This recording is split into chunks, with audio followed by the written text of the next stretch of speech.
So today I'm going to be doing a review on a very anticipated watch for me. It's the new Rolex all titanium 42mm Yachtmaster, reference number 226627. Now before I get into this review, I want you to hit that subscribe button right now so you don't miss any of the upcoming new content. So finally, I have this watch in my hands. Actually, of all the releases, including the Le Mans and all the other badass Daytonas and all that, this is kind of that watch that I really was dying to have in my hand because I wanted to feel what it was like. When they stated it was gonna be all titanium, the first thing I think is, uh-oh, it's gonna be ridiculously light. And what happens with watches when they're made in all titanium like this is they feel so light that they tend to feel almost fake. Even right before I ran out here to do this review, I'd handed this watch to a gentleman in my office. And the second he grabbed it, he said, "What is this, fake?" And that's what happens. When the watch is so light, we're used to always feeling that presence and the weight from the brand.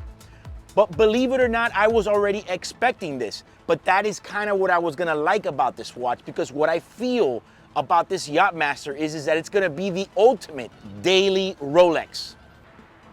It's actually so light that I'm not gonna lie, it feels fake. I think I'm gonna have a great time with one of these watches, just fooling people that don't know anything. It feels like a fake watch. I swear to God, it feels fake. But that's the good thing about titanium, it's just that light. So besides the lightness of the watch, one of the first impressions that I got from this is that it seemed a little large. The white gold version and the yellow gold version, although they're the same exact size, because they have the Oyster Flex strap, I feel like it kind of changes the whole look of it. This having a full bracelet, when I put it on my wrist, I find it big. I'm not saying that it's too big, okay? I'm not saying I don't like it either. Side by side next to my Day Date 41, they're actually not that far off. So it's not like I have this Yachtmaster 44mm look to it, but it does feel kind of large. You feel the presence of that dial blending in with that black bezel. It pops black on black. It gives it that big look. But I did feel that, and I tend to want to think, I wonder what this watch will look like in 41mm. But of course, we can't just have it all. This is what we got. This is what we have to deal with. But I did feel that right when I put it on my wrist. And let me tell you something. Keon, that also works with me, he opened the FedEx package first and mentioned to me that he didn't like it. And he has been one of the guys that has been so enthusiastic about this release for the last 8 months. He said it was very underwhelming. But that's kind of what I like about this watch. I kind of like that it's underwhelming and very chill. Almost too chill. But that is what I like about it. Now, when you go into the construction and the look of it, of course, Rolex is always second to none. One of the bones that I want to pick about this is the finish. Although this watch is all satin, just like the Deep Sea Challenge, where there's pretty much no high polish, only the edge of the bezel, okay, the crown, pretty much the buckle, and just the chain first. That's it. I kind of feel like it's missing a little bit of shine. I'm not saying we got to go with the full center links, and I'm not sure if the sides and polish will be like kind of like too much without the center links. But I guess we're just used to something with these watches, and we're used to having a little bit more shine. The Submariner comes with all satin bracelet, but it has that polished side of the case, which I feel balances out good. Not sure exactly what Rolex is scared about with titanium and the high polish, but I'm sure they did it for a reason. But the look of the sides of the case and the sides of the bracelet, I feel may have given this watch a little bit more of a kick. I also think that the actual finish of the satin, although it's great, can be a little better. It feels a little bit too coarse, we'll say. Now, here's the deal.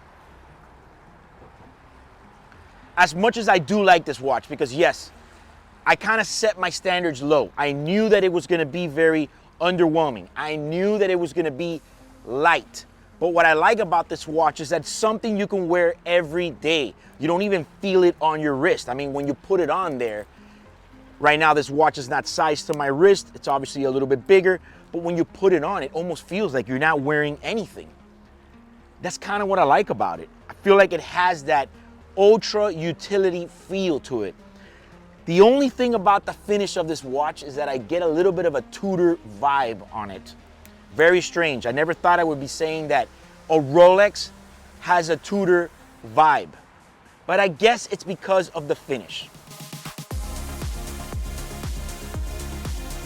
One thing that we've noticed with these titanium watches, which started off with the challenge, is that they have more of a gray look to them. You know, it's not steel, so it has a different color. Personally, it's kind of what I like as well. I love the look of the dial, love the look of the bezel. I think overall, it's a really nice watch. I'm not sure what's gonna happen with this watch in the market. I really do not want to get into the prices because you know how it is when the watches first come out. They skyrocket. And I'm wondering, is this watch gonna be like low production, or are they just gonna pump them out like subs? Personally, I think that if they become a little bit more in the normal range, I think it's something that I would like for myself to have and wear often. I'm not sure, you know, you gotta wear these watches sometimes for a week or so, and then maybe you realize, I don't really like it that much. But I do think it's cool, and I'm actually very happy that they released it and that I have one right now in my hands. I mean, right now they're like 40-something K in the market. It's kind of like what it is, which is pretty crazy because the retail on them are in the teens, but we'll have to wait and see how they settle. So that's pretty much it. There's not much to say about this Yachtmaster. I'm gonna say that I was not disappointed because I had a feeling this was the exact look it was gonna have. I also felt that it was from just left field, that they would come out with a full titanium watch, but I think that this was the correct model to do it to. It would have been weird if it would have been a sub. So feel free to comment below what you think about the new 42mm titanium Yachtmaster. And if you like this video, like and share it. Also, subscribe to my YouTube channel now.